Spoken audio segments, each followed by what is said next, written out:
తేడా వచ్చింది. ఒక్క నిమిషం.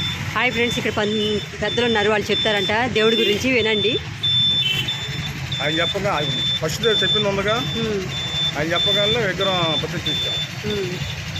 ప్రతిష్ఠిస్తాగానే అంత బాగానే ఉంది. మాకు అనుకున్న పనులు అవుతున్నాయి, భక్తులు బాగా వస్తున్నారు, అనుకున్న పనులు అన్నీ అవుతున్నాయి. అందరిని భక్తులు అందరూ శుభ్రంగా చూసుకున్నారు. ఆయన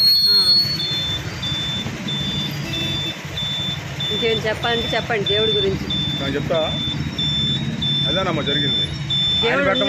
ఆయన చెప్పాడు కాబట్టి పెట్టారు. ఆయన పెట్టమంటే పెట్టమన్నారు కాబట్టి పెట్టారు. నక్కన సత్యం ఇది, అబద్ధం కాదు. అబద్ధమే ఉందండి. దేవుడు ఉన్నాడు, లేడని మాట్లాడితే కాదు. ఆయన నా కళ్ళ 4 సార్లు కనపడ్డాడు. ఒకసారి బ్యానర్ మీద ఎక్కించుకొని తీసుకెళ్ళి ఆకాశంలో నన్ను ఇది పై ఇక్కడ బ్యానర్ ఉండేది, బ్యానర్ కనపడుతుంది. బ్యానర్ తీయ ఒకసారి పైన దేవుడిది ఫ్లెక్సీ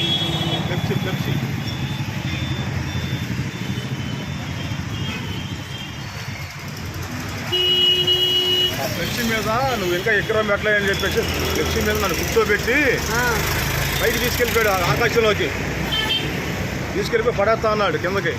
నేను జారిపోయి కింద పడి ఏలాడుతున్నా. ఏంటి స్వామి, నేను తప్పు చేసి చెప్పు స్వామి, నా సర్దుకుంటాను అన్న. కాదు విగ్రహం పెట్టలే, లేట్ అయిపోయింది, నేను కింద పడేస్తానంటే అప్పుడు స్వామి వారు కాళ్ళు పట్టుకొని తప్పైన స్వామి రేపు కల్లా పెట్టేస్తాం విగ్రహం అని చెప్పి ఎమ్మటే ప్రతిష్ఠించాం. 4 పంతులు గారులు వచ్చారు, పిలిచి మనం పూజ చేసి పెట్టించాం. అప్పుడు ఆయన శాంతపడ్డాడు. తర్వాత ఇక్కడ కోనకాలు కూడా వచ్చింది. నాగేంద్ర స్వామి వచ్చారు, చూపించండి ఒకసారి. దగ్గర రండి. నాగేంద్ర స్వామి 2 సార్లు వచ్చారు, శివయ్య గారు 2 సార్లు వచ్చారు, ఆయన వినాయకుడు గారు 2 సార్లు వచ్చారు. మీ పని మీరు చేసుకోండి, శుభ్రంగా పూజలు చేసుకోండి. ఇక్కడ అభిషేకాలు ఏ గుళ్ళు అంటుకోనివ్వరు. ఇక్కడ సర్వీస్ చాలా మంది చక్కగా అభిషేకాలు అన్ని చేసుకుంటున్నారు. చక్కగా జరుగుతుంది. వాళ్ళు కూడా దేవుళ్ళు కూడా అందరికి వస్తారు. కోనకాల ద్వారాగా మీలంటల ద్వారా మాలంటల మీదకి వస్తున్నారు. మేము వచ్చి శుభ్రంగా చేసుకోండి, నీట్గా ఉంటుంది ఇక్కడ గుడి, మేము చూసుకుంటాము అని చెప్పి దేవుళ్ళు చెప్తున్నారమ్మా. ఆంజనేయ స్వామి అయితే 4 సార్లు నాకు కనపడ్డారు. మన గుడికి కూడా వచ్చారు ఆయన. ఆంజనేయ స్వామి 2 సార్లు వచ్చారు గుడికి. విన్నారండి ఈ దేవుడి గురించి ఎంత గొప్ప చెప్తుంటే ఒళ్ళు జలతరేస్తుంది. అంటే అంత సత్యమైన తండ్రి. మీరు తప్పకుండా ఎవరైనా అన్న ఈ గుడికి వచ్చి కొంచెం డెవలప్ కూడా చేయొచ్చు ఈ దేవుడి గుడిని. మీరు తప్పకుండా ఆశిస్తున్నాను, వస్తారేమో అని చెప్పండి.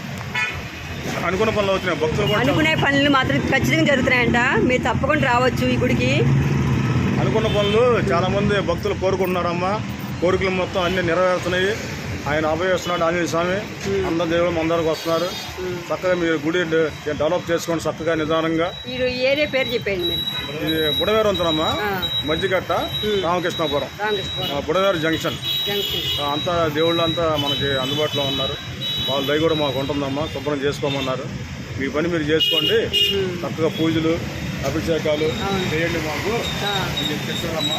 అదే ప్రకారం మేమంతా నడుచుకుంటున్నాం. భక్తుల కోరికలు మొత్తం తెలుస్తారు. ఆయన సార్ 2 సార్లు గుడికొచ్చారు, మాకు కనపడ్డారు కూడా. కోనకాల ద్వారా మాకు ఆయన చెప్పాడు. విన్నారండి, ఆంజనేయ స్వామి చాలా గొప్ప.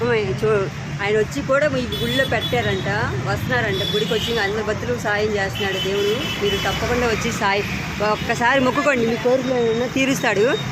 చూడండి, ఒక్కసారి రండి అందరు కలిసి.